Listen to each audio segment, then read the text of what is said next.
No, I'm just kidding. This is Daryl. And this is Aaron. Michael. We're introducing Michael Oddball. Is it the Oddball or just Oddball? Oddball. We're here to talk new releases for the week of July 1st, 2015. We're talking comics right now. Michael, tell these people 2 books or a few books you think they ought to be reading right now. Here recently, Image is doing a good book, Airboy. James Robinson. James Robinson. And, I mean, basically the book is, you're reading it and it starts off, it's more of a commentary on the comics industry. And, I mean, it's pretty depraved. There's some depravity going on, you know. It was in the preview. I read it. I saw a part of it in the preview. Yeah. And, they look pretty. They need help. Yeah, they do look like they It's the need writer help. and the artist. They're sitting there on a couch. It's debauchery. Yeah. They don't know what to do with their lives. Yeah, well, the writer, you know, he's a little bit older. He's, you know, a little bit jaded about everything. So he's kind of corrupting the artist a little bit. He kind of comes in and, you know, new blood and all that. But it's a good story. But the main thing is, by the end of the book, the last page just really kind of hooks you, and it's kind of like, whoa, what's happening here, you know? And number 1, it was really good. It hooked me, and I'm looking forward to the rest of the series. Cool.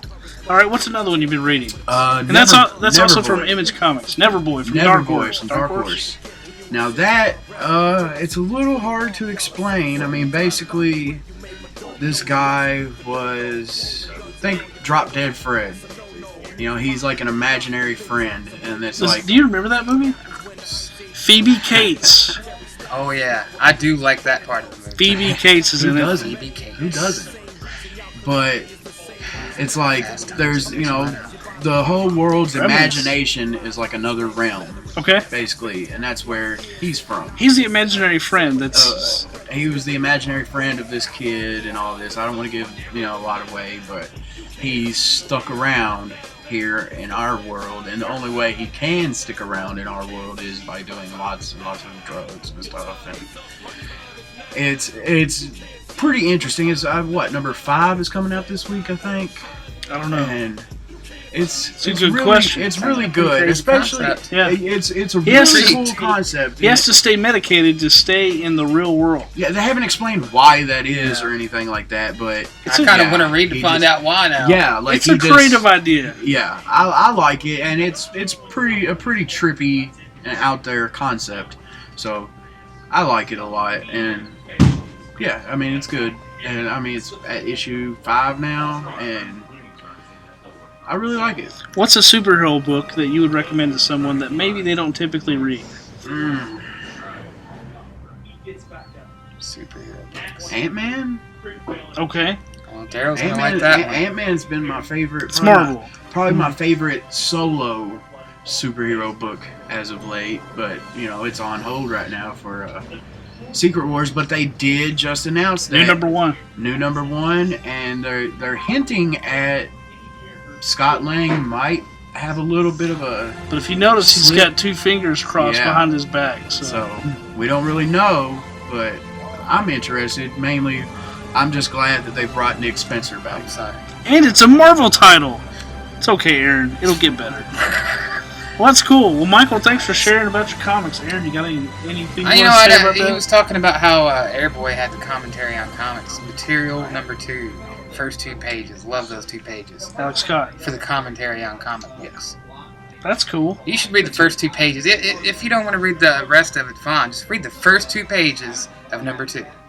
Material's a good book. Material is a good book. Alex Scott, come on. I want you guys to give Michael a high five as he walks away from this video. Right now, I want you to watch these commercials. We'll be right back to talk DC Comics and more.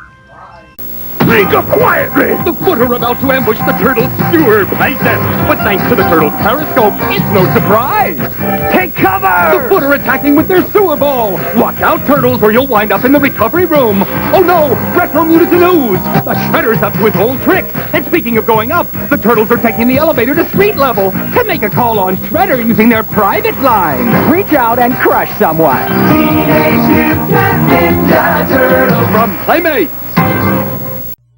Batman's battle against crime never ends. And now you can bring the action home. Batman, haha, you missed. Yeah, but I only missed once. You can't escape Joker. Just watch if you can. You won't be alone for long. And in the Batcave. No criminal can hide from Batman. Batman, gotta run to jail. Each item sold separately from Toy Biz. Alright, we're back, and let's talk independent comics real quick. Dark Horse Comics. Only one thing that I saw that was really noteworthy, besides the Neverboy issue, is Barbed Wire #1. You may remember the terrible movie from the mid-90s starring That's really going to sell the comic book, Daryl. Pamela Anderson Lee. Now, I was just We did saying, say Pam. don't hold that against... She originated in a storyline in a lot of comics called Comics Greatest World in the 90s. Barbed Wire #1. Adam Hughes' cover alone looks amazing. Dark Horse really wants people to try this book. Adam Hughes. Adam Hughes, he does one of the covers. It's pretty awesome. He did a lot of really cool Wonder Woman covers. So you definitely... Catwoman. So Barbed Wire, you definitely want to check out. Yes, he did. He did do Cat. He's done a lot of great ones. A lot of great ones. So you got Barbed Wire #1. Also, from Dynamite, you got Bob's Burgers #1. A lot of fans of Bob's Burgers. You a fan of Bob's Burgers? I've never tasted it. I don't hate it or anything. It's just not going to excite you. Yeah. Oh. Whoa. Also, Uncanny Season 2, #4. Also from Dynamite. Andy Diggle, man. Explain Uncanny to the people, real quick. All right. 20 seconds, go. 20 seconds, go. All right, I'm sleep deprived. It's not going to happen that way. But anyway, basically, you got this character, Weaver. You just kind of he shows up. He's a con man, and if he touches somebody, he absorbs whatever skills and memories they have. This kind of unfolds as there's this group of people looking for these people like him that have powers and trying to pull them together. And you think he's like the good guy in the first part of it, and it comes to find out that he's definitely not a good guy. His brother, in fact, has been captured, and now his brother's trying to help Weaver, and I forgot what the girl's name was, but they're going to take down this guy. Interesting. So, you know the black bald guy that was in The Fringe? I swear, like, Deacon, Yeah. Deacon, the bad guy, Looks should like be him? played by Yeah. him. Yeah, it'd be perfect. I've seen a picture of him. Yeah. Yeah. I agree with that. Totally perfect. It's a great comic. Andy Diggle always dishes out good stuff. It's right in that vein of your typical Andy Diggle kind of thing. Cool kind of superpower thing that's not overly superhero, too. It's kind of like the show of Heroes. Everybody's running around in costume. Kind of like They're Not Like Us from Image Comics. Yeah, it's like that sort of thing. So, I mean, That's if you're cool. into that kind of thing, this is probably an excellent title to jump onto. If you like The Losers, if you like Green Arrow Year One, any of that kind of stuff, great book. Speaking of which, the Heroes Reborn miniseries, 13-episode miniseries next summer, I think is when it comes out. They just debuted that trailer, speaking of Heroes. But yeah, anyway, Uncanny Season 2, we're checking out. Also, favorite of mine this week is Will Eisner's The Spirit #1 by Matt Wagner. Will Eisner's It's The Will Spirit, Eisner. man. I mean, Classic. if we have to do any more explaining, you need to go back somewhere, look up wiki, some documentary, just learn about Will Eisner and The Spirit, and then come back and we'll talk. It's Will Eisner, one of the great, I would say, pioneers for the comic Oh, industry. most definitely. Anyway, definitely check that out. A certain book coming out. It's only $1 this week, and it's Grant Morrison's 18 Days from, I believe it's called Graphic India, or Graphic.India, the comic. That's the name of the comic company. Grant Morrison's 18 Days #1. It's $1. Why not? It's Why Grant not? Morrison, one of the greats. It's always debatable whether, some people don't get into that. But if you want to check it out, it's $1. $1. And I think it's based off a YouTube series that's been going on for quite some time. I'm not really sure how that plays out. I think he's actually, it might even be another part to something else he's done. I'm not sure. I know Would he's, Morrison do that? So $1. You definitely say get it, right? I say get it. It's Grant Morrison. If it's got his name on it, I'll buy it. There you go, Grant. There it is. Mickey Mouse #1. Disney people, Disney fans, Uncle Scrooge, Donald Duck. Now you got Mickey Mouse #1. If you like When Disney. we getting a Goofy book? I would actually buy a Goofy book. Goofy. Yeah, Goofy. Even a broken clock is right twice a day. Anyway, so that's something he says. That's one thing Goofy taught me, man. Even a broken clock? Even a broken clock is right twice a day, Maxie. Anyway, Mickey Mouse #1. Teenage Mutant Ninja Turtles #47. It comes out. The continuing storyline of Donatello. The future of the Turtles is building up to issue #50. It's a big deal. Mecha Turtle. Also, you got Jupiter's Circle number 4. Excellent. Quietly and Miller Millar. I can't think of the name. They got a different artist on the prequel story. Oh, I can't man. think of Wilfred Torres. What's his name, Puckett? The artist from Jupiter Circle. It's not Quietly. But Quietly does the covers. He does the covers because he's Frank Quietly. We can't wait till Legacy comes back. But Circle's really interesting because of the parents. Finding out the beginning when they got their powers and their teams are very, very reminiscent of like the Minutemen kind of thing. The Watchmen, yeah. So if you're into that sort of thing, this is especially cool. Definitely check that out. We got We Stand on Guard number 1, where it's the United States-Canadian War. Steve Stross does the art. I believe it was Brian K. Vaughan who does the writing. Brand new number 1. The art looks amazing. If you like war comics, even as weird as that sounds, the U.S. invading Canada or whatever that is. Shouldn't we? But We Stand on Guard number 1 from Image Comics, and Image Books are hot right now. Those guys do call ham bacon. Yeah, that's just. Yeah, I mean, Or do they call ham bacon? yeah, Canadian bacon is really just ham. It's just I ham. feel kind of gypped, but whenever I'm Yeah, like, bacon. Wait no, a minute. that's It's ham. not bacon. It's ham. They did have Russian kids in the hall. So. That's true. Anyway, And SCTV. that's true. We'll give them Kids on the Hall.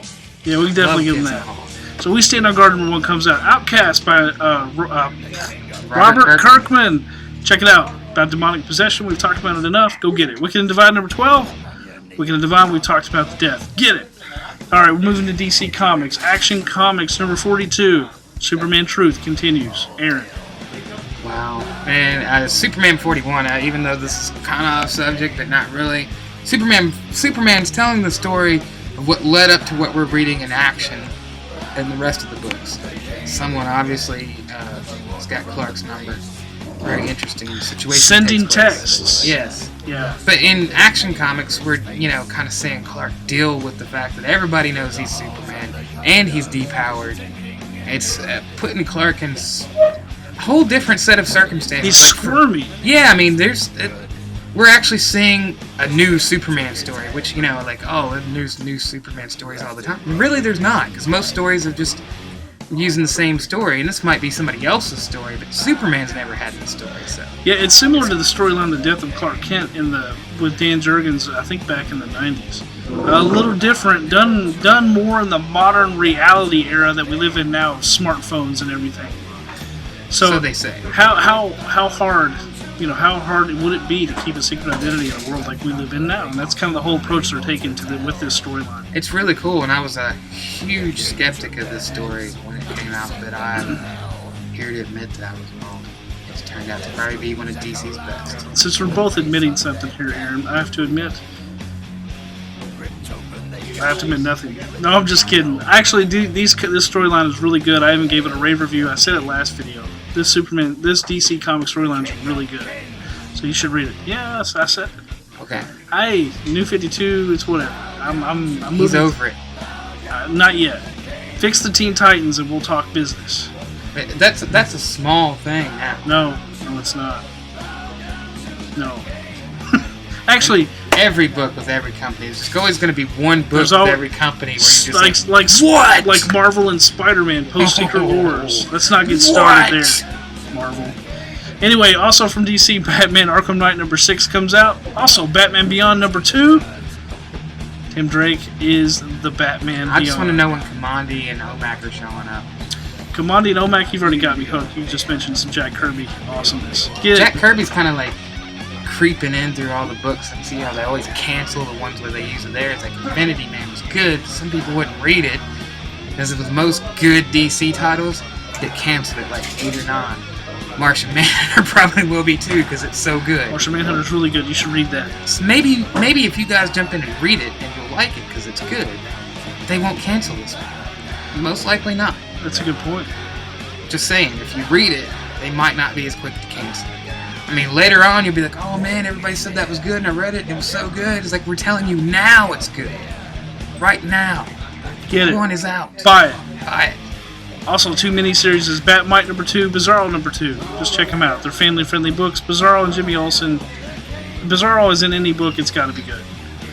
Even though he's dozing off. It's not Bizarro's fault, though. Okay, it's Batmite. Batmite. Yeah. Let's say it again, Batmite. Is he dozing off? Batmite. Yeah, okay, Detective Comics number 42. Green Arrow number 42, which 41 was great. It was really, really good. It's almost a throwback to the Denny O'Neil, Neil Adams days. Not exactly, but I mean, it has that feel. That's what I'm saying. It has a kind of vibe to it. I see where you say that. Green Arrow number 42, if you haven't tried it, get it.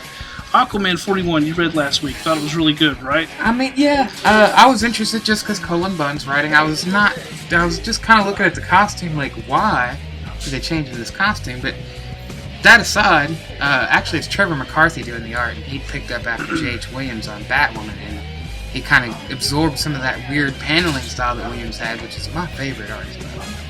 But it's really cool looking in Aquaman's world, having that kind of style. And then the story is interesting just because there's all these portals open up, and Aquaman's like swearing to end it because it's going to destroy everything, especially all the sea world, which is he's the king of the seven seas. So, you know, he promises Mara he's going to end this no matter what, so he goes off to do that. And there's been speculation that him and Mara are like at odds, like she wants to kill him or something. And apparently, as you will learn, spoiler alert, at the end of the issue, apparently the other side of these portals is some other Atlantean, which might be why the rumor that we're going to see Garth too. Yes, man. Tempest, Aquaboy, whatever you want to call him. Bring back Garth. But if it's like Donna Troy, we don't know which version we're going to get. Well, you know, Donna Troy so far, you can't really say it's not going to be the same Donna Troy. It's just a different origin, a much cooler origin. As much as I love Donna Troy, the thing you can always say against her is her origin from back in the day was not all that good. No, it wasn't. So this is just giving her a better origin. Wonder Woman's been a strong, strong title. You guys aren't reading just because Meredith Finch took over after Azzarello. I mean, you should read it. It's good. Really good. I mean, Azzarello's in a category all of his own, but Meredith Finch has really kept the ship sailing smooth. It's good. Husband-wife team. Yeah. Thumbs up to him. Green Lantern 42, the Renegade storyline of Hal Jordan continues. I've talked about it. Try it. Get 41 while you can. We weren't fans of it, but you might be. All I know, you might be getting a new ally in, Relic. The new villain introduced in Lights Out. Anyway, check out Green Lantern 42. He-Man Eternity War number 7. Midnighter number 2 and Omega Men number 2. Omega Men number 2 might be a sleeper hit book, in my opinion, from DC. Midnighter could be too, but I don't know the writer, so I haven't been excited to jump in. But the character's always been interesting, like psycho, crazy, I'll kill you, Batman, but you can't kill me. He's got like a computer in his brain that he can see every possible angle or scenario. It's a cool thing. I always thought Midnighter was a pretty interesting character. He was introduced in the Authority. Recommended reading section. Authority. Stormwatch, all that good stuff. Get it. Also, we're going to jump to Marvel. The greatest company of all time. I didn't even say it. That's how good it's getting. A-Force number 2, the all-female Avengers team, which we just found out they're going to get a new number 1 post-Secret Wars. I will admit I was critical of this book in the beginning, but everything I've heard, you know, I haven't read it yet, but I'm going to go ahead and take back my criticism because it does sound interesting. Did Caitlin make you take it back? She was later on in the, you know, the line of people that talked about it, but yes, she was one of the ones that said it was good. Alright, Amazing Spider-Man number 19.1, Jerry Conway, the writer. Duh! Why aren't you buying that, Jerry Conway? And I think we got one more issue after this one. Yes, it's going to go to 20.1, even though Spider-Man's not. Yeah. We won't get into Spider-Man. But, no matter what happens, right here at this point in time, you have Peter Parker as Spider-Man and Jerry Conway, the best guy to take over since Stan Lee. As a matter of fact, he's right after Stan Lee. I mean, it doesn't get any better than that. Why aren't you reading this? You call yourself a Spider-Man fan? Well, I call that into question. Isn't that right, Steve Dave? Tell him, Hawk. Well! Yes. So, I started hearing the Legion of Doom theme music kicking in. Oh, Amazing Spider-Man number 19.1. Also, Darth Vader number 7, part of the Star Wars line. Grab it. Future Imperfect number 2. Peter David. We've talked about that a lot.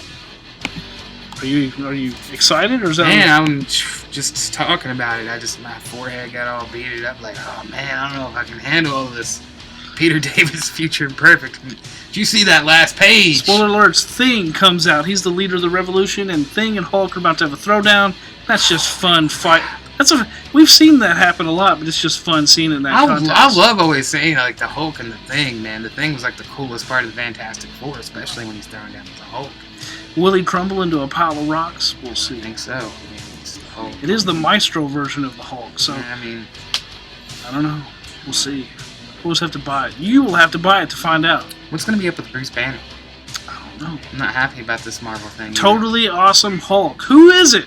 We suspect. We could do another Comic Buzz video on that. We'll talk about that later. We suspect who it is. We think we know who it is. Our inside track at Marvel. Not really. But yeah, hey, Greg Pak writes it. I like Greg Pak. I may just try because it's Pak, but still. I don't know if that's a kicking it out or a fart noise, but either way, someone's flushing somewhere. A giant-sized little Avengers vs. X-Men #2. It's like a kiddie book in the Marvel universe.